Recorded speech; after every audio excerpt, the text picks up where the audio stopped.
we spoke about this earlier, but I wanted to go back to language models, or particularly like the chatbots. So I feel like this is an area, particularly within the financial world, that is very useful. So my background is in wealth management, and when I worked with an advisor, and I remember that there were obviously a lot of different activities that we had to do.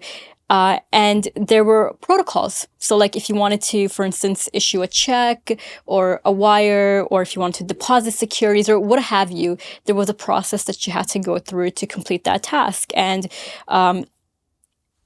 whenever someone new comes on, of course they don't know what that is, and so it's usually they're either like on like in the internet or whatever other resource they have. They're scouring that to try to figure out how to achieve these different tasks, or there's someone they're helping.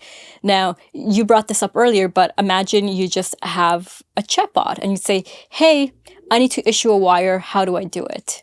Right? And then it lists instructions right there for you, and it makes the whole procedure very simple. And I feel this would be a great onboarding tool for new recruits, because now, instead of spending someone more senior spending hours upon hours training them on like very basic things, even you don't have to do that, because they can just go to this resource, they can ask, and they'll get a step-by-step instruction on how to do it. Because most of these corporations, they do have a how-to section, right? But it's just it's a bit tedious, and you have to go in and you have to look through, okay, I go here, I go here.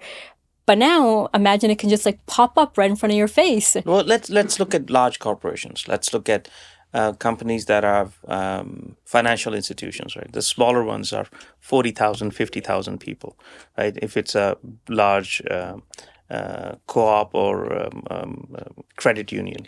And then you have the big five chartered banks, they have 60, 70, 80,000 people working there. So in any given year, you would expect a few thousand people leaving and a few thousand people coming in. So onboarding could be is a humongous challenge for them, because there are thousands of people being onboarded every year. And generative AI could be an amazing tool, because you can simply, after onboarding, basic necessary training, if there's anything left, they can ask a question.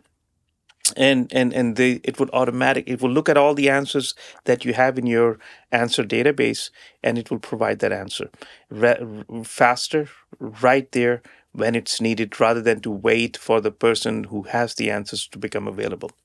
And these are the advantages. Going back to this course that I'm teaching right now, it has a little bit of statistical programming involved. And in the past, I had to teach them. Now I don't. I say, I'm not going to teach them. This is the tool that I'm making it available. If you want to do something, you can ask generative AI, how do you code this problem in this particular programming tool? And it gives you the code right there. I want them to think critically as to what they will do once they have the answers. So my focus has moved away from teaching people how to code, and it's moved to teaching them to think about the questions to ask. What questions are worthy of our efforts? We shouldn't be asking questions that are useless or don't contribute to the productivity or well-being of people. So what questions we should ask that have not been asked or answered before, and then let the machines and algorithms help us find the answers. And then once we have the answers, how do we interpret it? How do we analyze them? And how do we turn insights into actions? So I think this middle part of this logistical part of programming, coding, running analysis, if that can be done by computers faster than us and automated, and we focus on asking the right questions, getting the right answers, and then turning answers into actions, that just expedites our productivity, expedites our ability to achieve goals, and I don't see anything wrong with it. This whole notion of look, think about it. There are 15, 18 million people, 15, 16 million people who are employed in Canada right now, right? And any given year, you will have about 1 million plus people as an economy. I think about 2 million people, if you look at Canada-wide. 2 million people will be starting a new position in a given year in Canada. And imagine how much effort goes into onboarding and using generative AI. How can you expedite it? There are returns to this investment collectively that the economy can can benefit from and empower employees. I mean, an employee who would have taken 3 months to 6 months to become productive for the firm could be productive in weeks or days. So again, I think that the potential to deploy these tools for higher productivity are much higher than the realistic harm that could come from it. I'm not undermining the harm.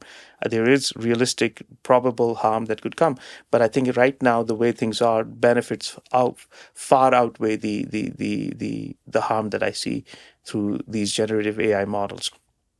See, the main challenge is, I think, if you really think about, people are worried about jobs, right? By automation, by robotics, jobs that are being done by people now will be done by machines in the future. And if we can create an economic system where people are paid whether they work or not, because profits will still be made. So we have to find a way to shift from income taxes to profit taxes on profits, and rather than income taxes for people who are not working or whose jobs become redundant. So there's a whole transformation of the way the state collects revenue from businesses, from persons, and whatnot, realizing that many people doing a lot many jobs may not be required in the future. And that's not a bad thing. This experiment with basic guaranteed income, which is happening in Canada in some parts and elsewhere, are pathways to figuring out a future where all of us would not have to work 9 to 5 every day. And that wouldn't be a bad thing. I feel that people do need something in their lives, though. So it may not be a 9 to 5, but perhaps I don't know how jump that in would and work. link this to what we discussed again? Let's say somebody's job becomes redundant, but the state says, well, yes, we are taxing the profits. We can still pay you for what you were. But now, instead of staying at home, you can actually go and help a senior who does not have a family. And we were thinking of putting a robot there, but now you can go and volunteer there. It's not a job. You're getting paid regardless. So when robotics and automation and algorithms replace a lot of current jobs being done by humans, that opens up this world of volunteering, that people can volunteer because they would have immense amount of time for people who need help. There will always be people, millions of people, tens of millions of people who would need care because of illness, because of age, because of other factors.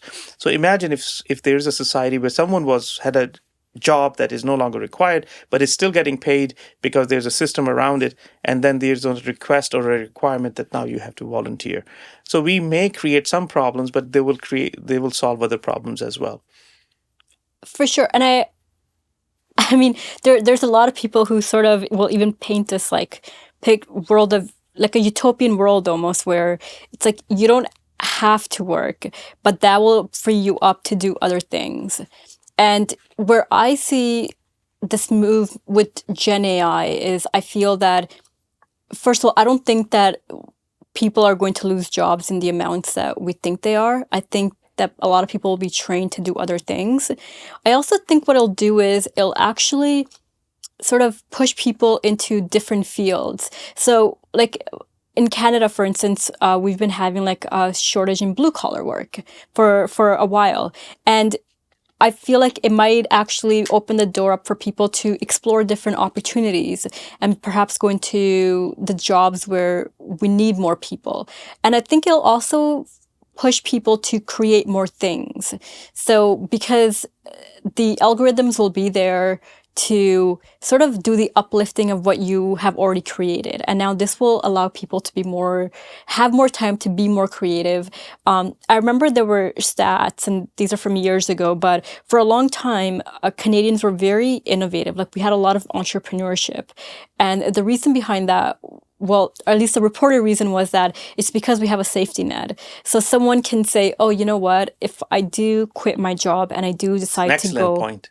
and work for myself, I'll still be okay because I thankfully do live in this society where I will have some support if things don't work out. And if things do work out, then I am helping my society by giving back, by creating this new innovation. I mean, imagine if I want to take a risk and the risk is that I may lose my job, I would be willing to do more. I would be more likely to do so in a society where I know there's healthcare. That if I don't have a job, my kids would still get healthcare. My wife would still get healthcare. If I have a health problem, I still can go to the hospital. And if you take that away, then there's a risk that if I lose this job, I lose all of that, right? So it's this presence of safety nets, this universal healthcare that we have in Canada, is a tremendous benefit to the society, and it should be creating much more riskier entrepreneurial activities that we don't see in Canada. But I want to take you back uh, to about 150, 200 years ago, and we go back to England, right? And there was a show on television on Netflix, I think, called Downton Abbey. It Oh was yes, I've heard of it. yeah. So it was an amazing show. It's about an British aristocrat and how he has this humongous mansion, and there's hundreds of people employed just to take care of that mansion and the family. And the family has a husband and wife and three daughters, and that's about it. But there are hundreds of people employed to take care of these five people. And then they have their associated land, and they have these sharecroppers or farmers who live on their land, and then they raise crops, and then that's how they live their lives. Okay, that's all fine and dandy. Good.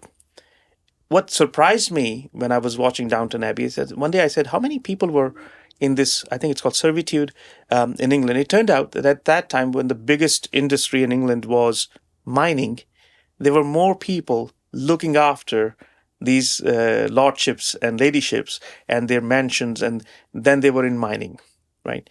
And then again, you see that segment of the population, that labor force has changed. Other than royals, British royals, not many people have butlers around, right? Maybe how many butlers will there be? Maybe 5,000. At one point, there may be 500,000 butlers. I'm just making these numbers up as we go. But the reality is that the Downton Abbey lifestyle is gone, right? People are driving their own cars. They don't have butlers and chauffeurs and whatnot. But then people found other jobs, right? They're not looking after Downton Abbey, the building, but they're doing something else. And every time when there's a massive shift in labor, massive shift in technology, or the massive shift in structure of the economy, people find other things to do.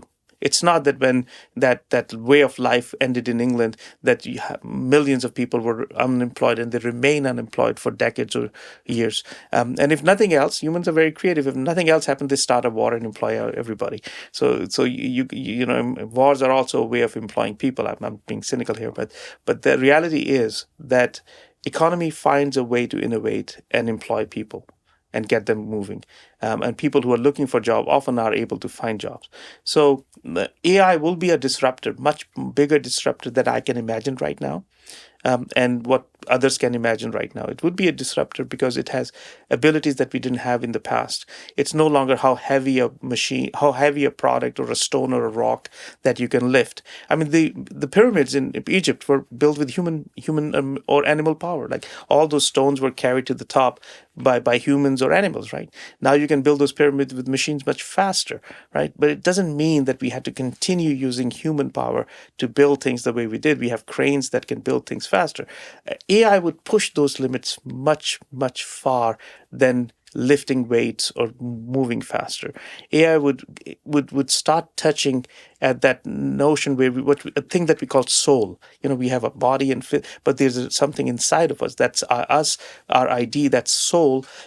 For lack of a better word, AI would come very close to it. And will knock on our souls, and it will make its presence felt. And at that point, we may be a bit more scared than we are now, but then we have to find ways to contain this and use it for the betterment of humanity. Dogs were not always this friendly.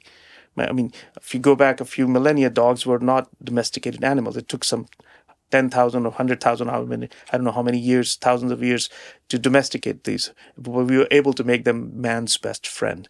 If we can turn dogs into man's best friend, I think we can make AI into man's best friend as well. That's an interesting way of looking at it, for sure. Now, you mentioned earlier during your intro that you write a column, and I am curious to know how AI, Gen AI, and this whole revolution is sort of being presented to the public, and how people are. I suppose the question is like, how are informers such as yourself who write columns and publications, who are on the news, like what is their view of AI, Gen AI, and how are they presenting it to the public? How are they informing, sorry, the public, and educating them on what's to come?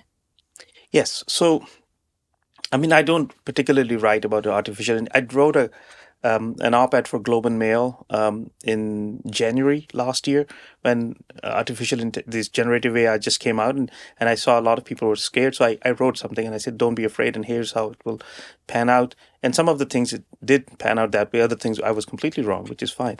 But the thing is, the there will be an opportunity for all of us to experiment and interface with AI. And then those who are in media, who are speaking to larger audiences, just by sharing their experiences, they can actually perform this task of educating others. I write a column. Now, before generative AI became such a popular thing, I know that one of the wire services in Canada was using AI to write news stories. So, and we did an experiment. We said, okay, what if we write a Canada-wide story about homelessness, let's say, right? What's happening with homelessness in Canada. But that story could be different for Vancouver, or within Vancouver, different for Abbotsford or Burnaby or Victoria or places on the island, Vancouver Island, and then you come here in Ontario. The story is different for Toronto, for Barrie, for Mississauga. Homelessness in Mississauga and Brampton is different from homeless in Toronto. So you could see that there's a national story of homelessness, but then there are local stories. So the question was for us, working with this wire service, what if we write a national story? Right? So we have this construct. And then we have a database of relevant information for all smaller towns and cities, small and large towns. Can we train an algorithm to create a local version of that story? So we write one story for Canada, but the algorithm writes one story for Toronto, one story for Vancouver, and the reporter in that newspaper can get that generic template story and then personalize it for their publication. That was happening a few years ago. This is not, I'm talking about now. This is before generative AI came up, and there were lots of these experimentation happening all over the world. It's just that ChatGPT made it publicly known that this is possible. But in all these circles, these things were being done, experimented with. And I think by showing people that I'm very open about how I use AI. I use it every day. I create charts and graphs for my publications. I use AI. I do research all the time. I use AI. I mean, I wanted to know in the subway if I were to know how many people lost their jobs because of calculators. So I asked AI, how many people lost their jobs? And say, well, in the United States, there were 10,000 human calculators, people who were humans, but their job was calculator. You ask them, what is 5,942 multiplied by 6,803? And they would tell you the answer. So those people lost their jobs. Maybe they knew intuitively or were very fast with slide rules. When calculators came, their jobs were lost. But then 300,000 people got jobs manufacturing calculators, right? So the number of jobs lost were less than the number of jobs that were created. I got this information from AI. So I do a lot of my research through AI. It saves me time. I did a complete analysis of 2 newspapers. I got stories from from Toronto Star and Globe and Mail. I put them in files and then had AI judge if there was a bias in stories about one thing or the other, because I can judge the bias, but then I'm biased myself in judging other people's bias, but the algorithm isn't. I said, which element of this conflict this newspaper favors and which one they don't. And the AI was able to do that, right? So these are called the large language models, and the algorithm is unbiased because it uses the corpus, and then it's able to use the way sentences are structured and can take emotions out of it, can extract the favor if something is being favored, if something is being imposed. These natural language programming algorithms can easily do this, and they don't have to be trained very, very differently. They can be trained randomly, or quickly, not randomly. So all of this I'm doing it. and I'm using it. It has made me far more productive. In the past, I would have to find my graduate students, assign them the tasks. If they are available, they would do it. If they're not, it would take time. But as a researcher, I've become far more productive in the last 10 months alone. In fact, I say this when I used to go to conferences. I would see my colleagues from University of Toronto walking in with 5 of their PhD students and 10 of their master's students, and here I am with one graduate student, and I'm looking at them and saying they have far more uh, uh, intellectual capacity than I do. How would I compete? They've got 15 students working with them. Well, that imbalance that was there last year is gone. I have the productivity and research capacity of 100 PhDs at my disposal through ChatGPT, through OpenAI, through other generative AI platforms that are emerging. So it is more, as far as research is concerned, for businesses, for academics, it is far more empowering than anything that we had in the past. Yeah, it definitely gives you a lot more capacity, as we've mentioned before, and I do find it interesting that you brought up the example of these different newspapers and how they were already employing sort of a version of AI before the public became aware of it. And of course, ChatGPT really democratized it and it brought it to the forefront because for the first time it was available to anyone. Like anyone can go create an account and use it, and it was very simple as well. Like it Well, wasn't hard. let's look at academic cheating. Okay. There were essay mills out there. There still may be. So basically, if you're in my class and I assign you an essay, and you have means, you have money, you'll go to these websites and say, "Hey, this is my assignment. I need a 2,000 word essay," and they'll say, "We'll charge you $200." You pay them $200, and then they will write an original essay for you. That's cheating. That's called plagiarism. But GPT democratized even that. Now you can go online and say, "Hey, write me a 2,000 word essay," and it will write you. So it has democratized that what was a privilege of the wealthy to be able to pretend to cheat and then present their somebody else's work as theirs. It has democratized plagiarism. That's what I'm trying to say. Is it a good thing or a bad thing? Well, somebody say, "Well, it's a bad thing," and I say, "Well, what was available to people because of their wealth or because of their status, that they could buy written essays." They can not compete with those who didn't have the means. So either everybody would cheat or no one will cheat. And I think I lean towards the fact that now no one will cheat because it has become so easy to cheat. So actually, let me ask you about that then, because there were a lot of concerns about this plagiarism and just getting ChatGPT to do your homework for you. That was a big theme last year. How are the academic institutions trying to find this? I remember when I was in school, we had like Turnitin, I believe it was called, Yes. where it would go and whatever you had copied, it would highlight it, I suppose. But even a system like that, like the fact that it has And that was millions of using AI even before AI. I mean, how do you know that? How do you think Turnitin can detect if it was written by you or someone else? So it has this clustering. It has this algorithm that can compare the structure of what they have in their corpus against what you have submitted, and it determines this probabilistic model of what is the probability of this sentence or this paragraph coming from another paragraph that they already know exists. And from those algorithms, they are able to say this is 10% copied, 0% copied, or 100% copied. Yeah. Well, that's interesting. But yeah, so like I suppose it goes back to then the fact that AI has been around us. It just was not for everyone. Yeah. And now it is for everyone. So now that it is for everyone, what are the academic institutions doing to combat plagiarism? See, for us, plagiarism is the ultimate sin, and nothing is more damaging for the reputation of an institution, an academic, or a student, and than being accused of presenting someone else's work as yours.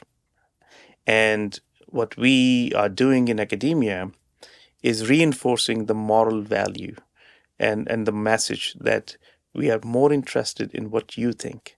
We are more interested in your intellectual output. And if we design assignments and in a way that encourages people to share their views rather than a generic assignment. Say, well, what is the 10 good things about democracy, or what is inflation? What does it do to economy? You can ask that as an assignment, or you can give an assignment saying, in your personal life, how has the increase in the price of essentials affected you? And how do you think collectively it affects your neighbors and the city? Now the person is writing from their own experience. They don't need a chat GPT to write a generic description of what inflation is and what it does to the economy and how to combat it. There's a generic answer for it, and the chat GPTs of the world can do a better job. But then if I ask you, how has your life changed? Are you buying less food now than before? Or are you buying cheaper food now than before? Are you compromising on caloric intake? Have you foregone a vacation that you had in the past? Now, when you structure your questions in a way that allows people to share their personal experiences, then there's a way of encouraging people not to even look at ChatGPT. I mean, how would ChatGPT know how inflation affected me when somebody asks me my information, my personal experience? So we have to personalize education and assurances of learning, where our questions are not generic and that could be answered by a machine, but our questions are more specific to an individual. And once we do that, these tools becomes irrelevant. Right. I think, and this is my own personal opinion, because this was something I struggled with. Particularly when I write, I tend to be very concise and short. And so whenever there was a requirement for, let's say, a 2,500 word essay, that was an absolute nightmare for me. Yes. Because now I have these ideas that I can essentially share in one paragraph, and I have to expand that paragraph to pages. Yes. And I was not a fan of that. Absolutely. And I feel that that is one of the ways that we can actually make academic life a bit more meaningful, where it's now you're expressing yourself in your truest way, in your most authentic way, instead of trying to go within these parameters. But that's in academia. That's our fault as academics, because how many of our students, once they graduate, are required in their practical life to write 2,500 words in one go? There's no such assignment in your life. If you graduate from a business school and become a business analyst and then gradually move up in the business world, I don't think you are ever asked again to ever write 2,500 word essays. So we adopted some constructs from philosophy and history where there is a need to write a 2,500 or 5,000 word essay, or academics writing publications, but we didn't use that construct and imposed it to all the student body and saying you all should do it. I write a column. My editor says if it goes over 650 words and you're still not able to say what you have to, there's something wrong with you. So I have to start and finish an argument within 650 words. And I love it. I used to know an editor at BBC who would say that if it takes you 40 minutes to write what you're writing, a column or a story, and it's 650 words, then you haven't perfected the craft yet, right? So again, I encourage students at times with assignments saying, 1 page. I just want to know 1 page, but personalize it. I want to see what's happening in your mind. I don't want to know the generic definitions. 500 words, that's 1 page, single line. I need to understand what you are thinking. And if we encourage people, if we encourage employees, if we encourage the workforce to bring their personal thinking forward, only then innovation will take place. If we keep encouraging them to resort to what is the generic answer to generic problems, we will never be able to learn where the intellectual and unique capacities of our workers are. So we have created these problems by ourselves only because we have not fully utilized the potential of the workers who are already with us, let alone the workers that we will hire in the future. That's very true. And I feel that, again, this is an area where AI can help. So I, again, mentioned that I was in the wealth industry before coming to CGI. And a part of that was, there was, again, a lot of what I would call administrative work that had to be done. And it wasn't meaningful work. Meaningful work was actually interacting with your clients. It was interacting with your clients. It was working for them. It was solving different problems that you had. It was creating solutions for your clients. And I feel that AI can definitely help with that. And especially if I were to look at the wealth industry, they are moving towards this area of spending more time with the client, right? Providing more personalized, more customized service. Because that industry, like pretty much every other industry, is being led by expectations that have been set by players outside of the industry, such as your Netflix, Google, Amazon, where they anticipate your needs and tell you what you need before you even know you need it. And now everyone else has to sort of play catch up. So when I take that example of wealth management, and this idea of people being able to do more meaningful work, people being able to actually interact more with their clients instead of now sitting behind a desk and doing administrative tasks. We can eliminate a very large percentage of that admin work by utilizing Gen AI. You know, one of the earlier examples that we brought up was chatbots, and that can help with onboarding. But you know, what if now that chatbot had an ability where it can actually take input from you and then fill out forms for you, so that Yes. you don't have to do it? That would make everyone's life much easier, and it would certainly streamline things, and it would it would eliminate, not fully eliminate, but it would greatly reduce errors as well, because it would ensure that there were parameters. And so if you entered something that was invalid, it wouldn't accept it and would let you know, hey, I think you need to look at this again and make sure you enter the correct information. And there's like a whole loop of that usually occurs whenever an error is raised, and you would eliminate that loop if there was no error to begin with, because all the information that was entered was good right from the get-go. Absolutely. The not only that entering information in the first go, but eliminating the need to re-enter that information. For example, that brokerage example that I gave you earlier, that someone typed up all the trades, then printed that paper, then I got the paper, then I had to re-enter those trades in an Excel spreadsheet or something like that. So we were not only repeating the task unnecessarily, but we were creating opportunities for error. And once the information is correctly entered, why is there a need for me to re-enter that information, and in doing so make a mistake? So AI could actually not only capture information. You're saying entering information. I'm talking about capturing information, that it able to capture the information, so eliminating the need to even enter it physically in the first place, that it's able to capture the information. And these are the things that could make things much better. I mean, buildings could be far more environment friendly if the sensors and AI are able to lessen the burden on heating and cooling, and so on and so forth. I mean, if you think about the firms and large and big and small businesses, we are not as productive as the Americans are, right? There's a big concern that Americans' per capita productivity is higher than Canada's. And why is that the case? There are many reasons for it. Now, it has been the case for many decades. The question is, can we change that equation now? Is there a way that we can be better adopters of this generative AI than other competition in Europe and North America, that we raise our per capita productivity, that we engage in higher value goods and services that can bring us forward? There's all those possibilities. What is lacking, I think, is the realization for urgency in the public and private sectors. I don't see presidents of large firms in Canada. I don't see our political leaders sitting down and say, we have to be better than the world. We have to have products. I mean, we were in Italy this summer.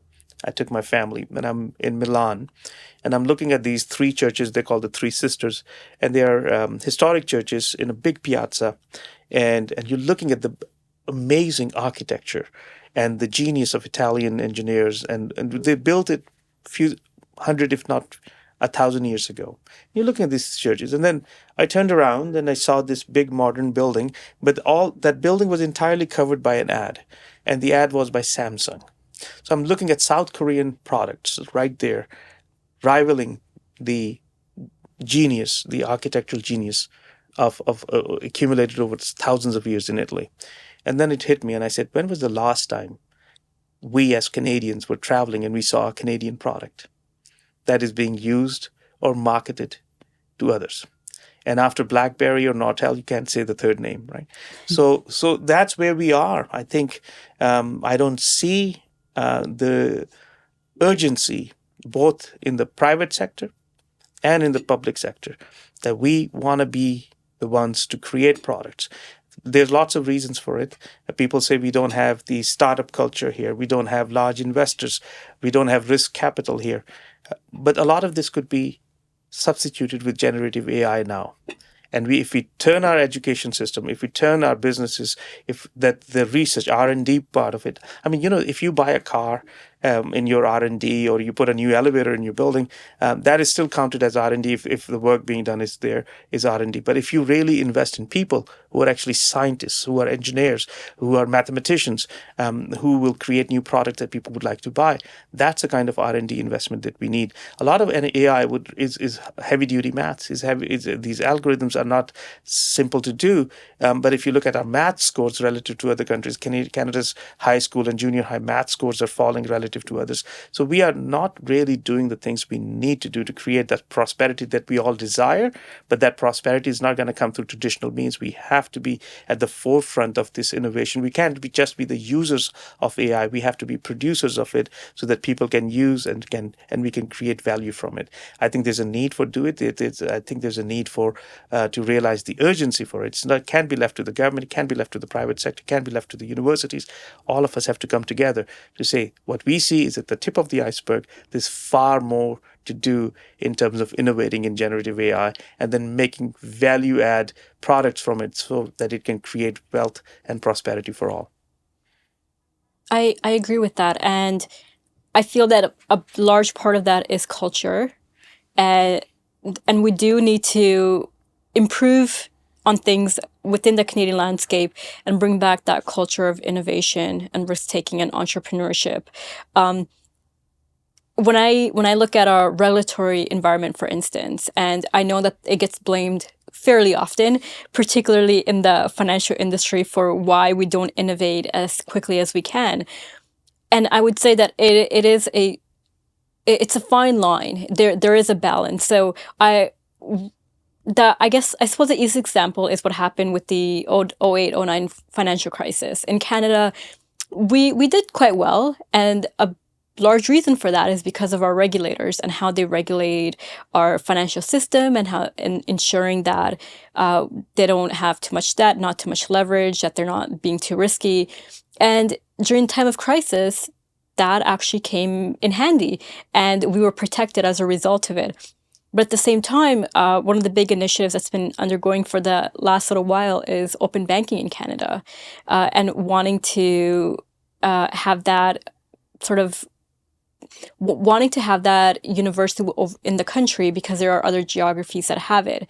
And it's been lagging. So I actually am not sure exactly where it is right now. Last I heard that in the fall they were meant to bring out a report. That's the governing body that was doing open banking in Canada. And I actually don't know what came of that report, but I don't believe that it was anything big, because there were no headlines announcing anything of open banking in Canada, right? And so people tend to forget about it. So we do definitely need to undertake actions that will bring back that spirit of entrepreneurship. And perhaps part of it is the regulation. It's okay, we need to go back and assess how much risk are we willing to take for the payoff? Because there's always an opportunity of cost, right? You can't be fully safe because you lose out. And of course, you don't want it to become like the Wild West where anything goes, because that's not safe either. So I feel that we do need to become better. The one area where I saw a large amount of improvement was actually crypto and digital assets. The Canadian regulators were, for once, ahead of the US regulators. And that was nice to see. So that shows me that there is an appetite in Canada for us to want to advance and do more. And our regulators are aware of it as well, and they are trying to aid in whatever ways they can. But of course, these things are a lot more complicated, and they're much bigger questions, and there's a lot more involved that the two of us can solve just sitting here. But these conversations are being had, and I feel that's a very important step, that people become aware of this. We have to ask this question, fundamental question.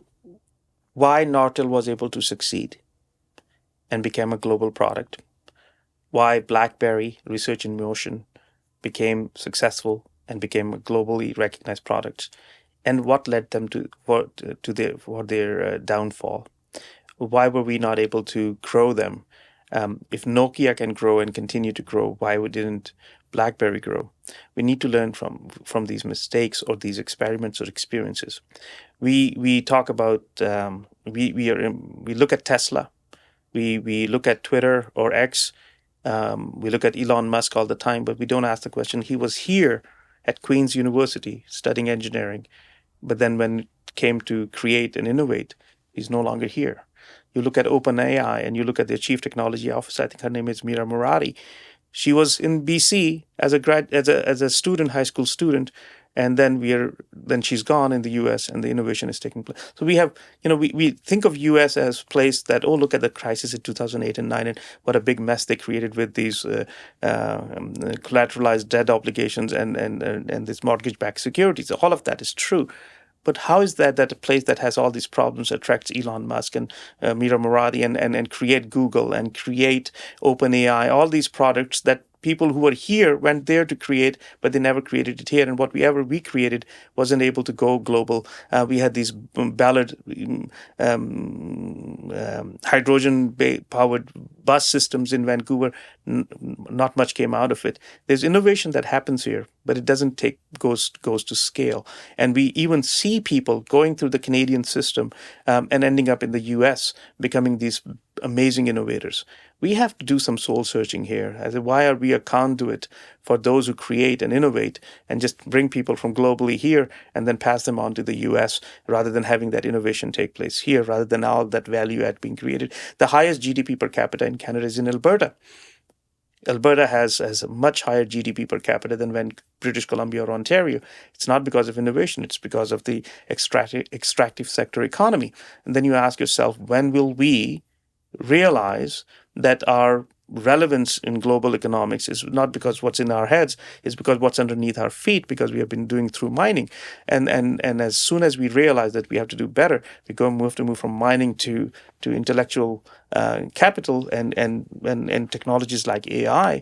Only then we can do this. But with falling math, I don't have much hope. But I like to believe that there is hope and that we can improve. And again, we spoke about this, but it does start, some of it does lie with the education system, and ensuring that children are learning, not just learning like, I suppose, formulas, but like learning really how to think. And I always come back to this because I feel that critical thinking is very important. And you brought up the example of Italy, for instance, with the churches and the modern buildings. And I have an interest in architecture, and I love architecture that, I guess we can call it historic architecture. It was beautiful. You have castles, and you had these beautiful cathedrals and all types of buildings. I haven't really seen any modern architecture like that. Yes, there's a reason for it. In a long time, yes. Right? And do you know the reason for it?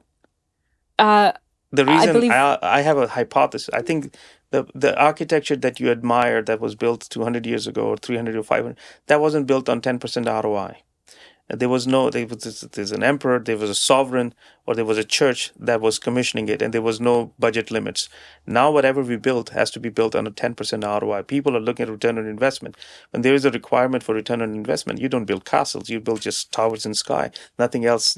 There's no room for curiosity. There's no room for creativity with the kind of ROI expectations that we have. But when you have sovereigns, kings, queens, and popes commissioning architecture, they're not bound by any ROI requirements, so you can see architecture as glorious as we see, but that was built with no financial strings attached or limited financial strings attached. That's my theory. I'm not an architect. I'm an engineer, so I don't know much. No, it sounds like a valid theory. I feel part of it is also that we've sort of moved away from imagination to a certain extent, where we have. I don't like to. I know certain people like to blame technology for things. I don't like to do that. But I do feel that we have become too reliant in certain areas. And it has come at the expense of our more creative side, if you will. And that's why I think that striking a balance, having harmony is really important, and it's what we need to achieve, because we need technology. It can help us do a lot. It improves our life greatly. It allows us to do meaningful things, as we've discussed. But we also need to retain that human element, as I like to call it, Yes. where we don't lose ourselves within this sort of technical bubble, if you will. Great. I agree. I think in terms of education, as long as we don't lose sight of the fact that we are moral human beings, we are moral beings, and that there's morality, there's value system, and if you continue to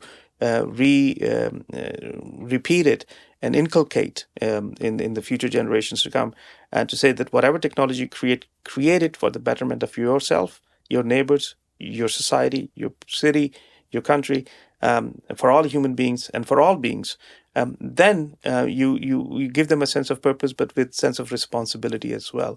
I think there's tremendous amount of imagination. I mean, look at video games. When I was a child, the video games were pathetic. There's one dot going here and there, and then you have to hit it and it comes back. And that was the state of the art in video games. And now I'm watching soccer, FIFA, and basketball on video games, and sometimes I can't tell if they are actually, my kids are playing games or they're watching real television. So imagine the kind of imagination that has gone into creating an artificial reality, a game that looks so real that I confuse it with real human beings. So I think we have used imagination, but we haven't used imagination more selectively in avenues that would have had a better and higher payout for us as Canadian businesses and as Canadians. I think we have contributed, but we haven't contributed or applied ourselves in fields and technologies that would have delivered a better outcome for us. We could do better. That there's no doubt about it. We're not at the top, other than being third in traffic congestion. We're not third in anything else. So we have. There's certainly a path forward, but then again, it doesn't have to come at the cost of us being defined by algorithms. I would hate to see a future where we are defined by algorithms. I want to see a future where we define the algorithms, and we define what they create with it, with a sense of responsibility and this desire and commitment for shared prosperity. There's no point creating wealth the way it has been created in the US and other places, where you got these extremely wealthy people living at the 80th floor, and at the bottom of this, at the street level, you see homeless and people. There's no point creating wealth that doesn't result in shared prosperity. Shared prosperity is what makes a place livable, and these algorithms, these technologies, if they are built with that thing in mind, that as my happiness is tied to my neighbor's happiness, and my neighbor's happiness is tied to their neighbor's happiness, that creates a sense of community and the need to desire and innovate in a way that we all benefit from it. Definitely. And I do have hope, and I do believe that there's a lot of very good people that are involved with some of these technologies, and they, similar to you, they do have aspirations for a better world and for having prosperity for us all. And so I look forward to that future where, people are able to engage in more meaningful things, where it's not perhaps it's a strictly 9 to 5 for everyone, where there is more room for creativity, imagination, and to focus on society, and to, again, contribute to society in different ways, and have more entrepreneurship, more innovation. I think that's a very exciting outlook, and I definitely look forward to it. Before we leave, is there anything else that you wanted to speak about, or anything you wanted to add? No, thank you for the opportunity to have this conversation, this dialogue. It's really made me think as I was speaking. So thank you. I was happy to have you here, and I hope you'll come back. Absolutely, looking forward to it. All right. Thank you for joining us. If you enjoyed this episode, please be sure to share, like, and subscribe.